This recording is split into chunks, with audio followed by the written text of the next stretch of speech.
एक बार एक व्यक्ति बहुत बिच्छू से कहता है कि मुनिवर, मेरे इस दुष्ट मन ने मेरे जीवन को तहस नहस कर दिया है। मेरे न चाहते हुए भी ऐसी आदतें अपना चुका हूँ जो मेरे जीवन में दुख भर रही हैं। मैं क्या करूँ? वे बौद्ध बिच्छू उस व्यक्ति से कहते हैं, बनते, कृपया कर इस मन को गाली मत दो, क्योंकि इस मन से बहुमूल्य हमारे जीवन में और कुछ भी नहीं। यह जीवन में ईश्वर के द्वारा दी गई सबसे सर्वश्रेष्ठ भेंट है जो तुम्हें मिली है। इसी मन से तुम चाहो तो संसार में उलझ जाओ और इसी मन से तुम चाहो तो संसार से सुलझ जाओ। कृपया कर इसे दुष्ट ना कहो। वह व्यक्ति पूछता है, मुनिवर, फिर यह मन मुझे हर क्षण भटकाता क्यों है? बौद्ध भिक्षु ने कहा, यह मन तुम्हें नहीं भटकाता, बल्कि तुम खुद भटकना चाहते हो। या तो केवल तुम्हारा साथ निभाता है। तुम चोरी करोगे तो यह तुम्हें चोरी के उपाय बताएगा। तुम दान करोगे तो यह तुम्हें दान के उपाय बताएगा। तुम जो भी करोगे यह तुम्हारी उसमें सहायता करेगा, क्योंकि यह मन तुम्हारा गुलाम है। वह व्यक्ति पूछता है, फिर यह मन मुझे वैश्यालय की तरफ क्यों खींचता है? क्यों यह मुझे नशे की तरफ खींचता है? बौद्ध भिक्षु ने कहा, क्योंकि तुमने अपने आप को इससे अलग कर लिया है। तुम मान चुके हो इन सब में तुम्हारा कोई दोष नहीं है, गलती मन की है। और जब गलती किसी और की ही है तो तुम उसमें कर भी क्या सकते हो, क्योंकि तुम्हें लगता है कि करवाने वाला कोई और है। इसलिए तुम हर वो काम करते हो जो बाद में तुम्हें दुख देता है। तुम्हें यह समझना चाहिए कि मन तुम्हें कहीं नहीं ले जाता, बल्कि तुम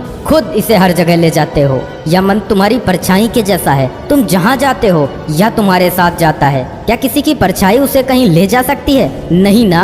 इसलिए अपने मन को दोष मत दो, बल्कि मन तो तुम्हारा परम सेवक है जो तुम्हारा हर आदेश मानने को तैयार है। तुम क्रोध करते हो तो मन क्रोध करता है। तुम घृणा करते हो तो मन घृणा करता है। तुम प्रेम करते हो तो मन प्रेम करता है। तुम दया करते हो तो मन दया करता है। इसलिए मन तुम्हें कहीं नहीं ले जाता, बल्कि जब तुम खुद कहीं जाना चाहते हो तो मन वहाँ तुम्हारा सहयोग करने के लिए जाता है। मन स्वतः से कुछ कर ही नहीं सकता। वह व्यक्ति पुनः पूछता है, क्षमा करें मुनिवर, परंतु मैं कोई बुरा कृत्य क्यों करना चाहूँगा? बौद्ध भिक्षु ने कहा, सुख के लालच में। जब तुम वैश्यालय जाते हो तो तुम्हें लगता है कि तुम्हें वहाँ सुख मिलेगा। जब तुम नशा करते हो तो तुम्हें लगता है कि तुम्हें सुख मिलेगा, परंतु हर बार तुम्हारे हाथ दुख लगता है। इसलिए तुम मेरे पास आए हो। और क्या तुमने इस बात पर ध्यान दिया कि तुम्हारे मन ने तुम्हें मेरे पास आने से रोका नहीं? अगर मन बुरा होता तो क्या यह तुम्हें मेरे पास आने देता? यह तुम्हारे रास्ते की अड़चन नहीं बनता? लेकिन इसने तुम्हें नहीं रोका,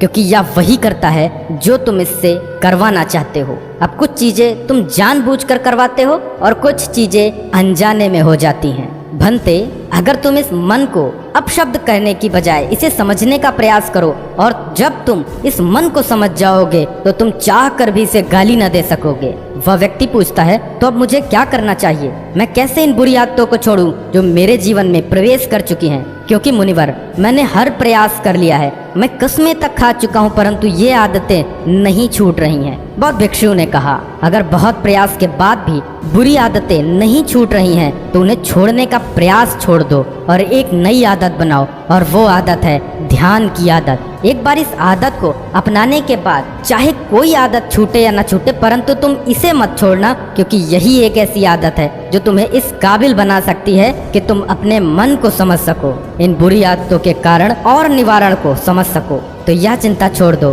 कि जीवन में कुछ गलत है, बस कुछ सही करने के लिए तैयार हो जाओ और उस सही को करने में पूरा सामर्थ्य लगा दो।